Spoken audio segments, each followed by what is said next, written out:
Welcome to learn Kannada channel. आज हम नित्योत्सव उसका क्वेश्चन आंसर पढ़ेंगे। ಜೋಗದ ಸಿರಿ ಯಾವುದು? ಜೋಗದ ಸಿರಿ कौन सा है? ಜೋಗದ ಸಿರಿ ಬೆಳಕಾಗಿದೆ। ಜೋಗದ ಸಿರಿ ಇಸ್ ಅ ಲೈಟ್। ತುಂಗ ಹೇಗೆ ಹರಿದು ಬರುತ್ತಾಳೆ? ತುಂಗಾ ನದಿ कैसा ಯಾನೆ ಹರಿದು ಯಾನೆ कैसा बहता है ಎಂದು ಕವಿ ನದಿಯನ್ನು ಬಣ್ಣಿಸಿದ್ದಾರೆ। ತುಂಗಾ ನದಿಯು ತೆನೆಗಳ ನಡುವೆ ಹರಿದು ಬರುತ್ತಾಳೆ ಎಂದು ಕವಿ ಬಣ್ಣಿಸಿದ್ದಾರೆ। ತುಂಗಾ ನದಿಯು ತೆನೆಗಳು यानी कि ತುಂಗಾ नदी जो खेतों का बीचों में लहराते हुए आता है करके कवि ने बताया हुआ है। ಹರಿದ್ವರ್ಣ ಕಾಡುಗಳಲ್ಲಿ ಯಾವ ಜಾತಿಯ ಮರಗಳಿವೆ? ಹರಿದ್ವರ್ಣ ಕಾಡು यानी कि जंगल में कौन सा पेड़ है? ಹರಿದ್ವರ್ಣ ಕಾಡುಗಳಲ್ಲಿ ತೇಗ, ಗಂಧ, ತರುಗಳ ಜಾತಿಯ ಮರಗಳಿವೆ ಎಂದು ಕವಿ ಹೇಳಿದ್ದಾರೆ। नेक्स्ट ಶಾಸನಗಳು ಏನನ್ನು ಸಾರುತ್ತದೆ? हमारा पुराना जमाने का शासन क्या हमको सिखाता है? ಶಾಸನಗಳು ಗತಕಾಲದ ಸಾಹಸಗಳನ್ನು ಸಾರುತ್ತದೆ। पुराने ज़माने में क्या क्या किया है करके अपना शासन अपने को बताता है, समझाता है। ಕನ್ನಡ ಸೀಮೆಯ ಜನರ ಮನಸ್ಸು ಎಂತಹದ್ದು? या कर्नाटक का लोगों का मन कैसा है? ಕನ್ನಡ ಸೀಮೆಯ ಜನರ ಮನಸ್ಸು ನಿರ್ಮತ್ಸರವಾದ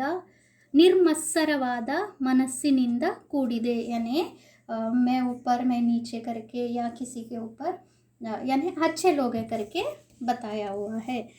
ಕನ್ನಡ ಸೀಮೆಯ ಜನರ ನುಡಿ ಯಾವ ರೀತಿಯದ್ದು? ಕನ್ನಡ ಸೀಮೆಯ ಜನರ ನುಡಿ ಒಳ್ಳೆಯ ನಡತೆ, ಉತ್ತಮ ಮನಸ್ಸಿನಿಂದ ಕೂಡಿದೆ। इधर का लोग अच्छे बात करते हैं और अच्छे अपना वर्ताव अच्छे रखते हैं लोगों के साथ में। 2-3 ವಾಕ್ಯದಲ್ಲಿ ಉತ್ತರಿಸಿ। ಕನ್ನಡ ನಾಡಿನ ಪ್ರಕೃತಿಯ ನಿತ್ಯೋತ್ಸವವನ್ನು ಕವಿ ಏನೆಂದು ವರ್ಣಿಸಿದ್ದಾರೆ? यहाँ का नित्य उत्साह एवरी डे आप कैसा हैप्पी रहोगे करके कवि ने बोले हैं।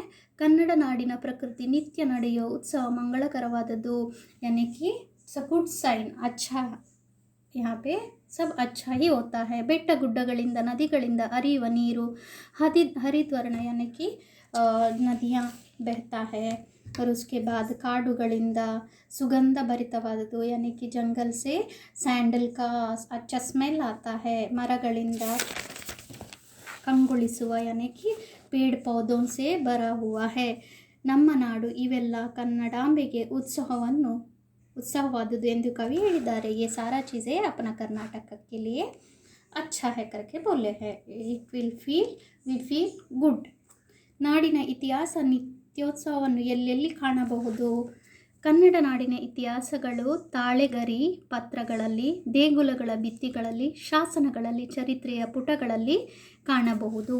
यहाँ का जो लिखावट है कहाँ देख सकते हैं? तालेगरी पत्रಗಳಲ್ಲಿ यानी पुराना लेटर्स में यार टेम्पल में शासन में सब देख सकते हैं। यहाँ का चरित्र यानी कि पुराना ज़माने का देख सकते हैं। ಕನ್ನಡ ಸೀಮೆಯ ಮಹಿಮೆ ಎಂತಹದ್ದು?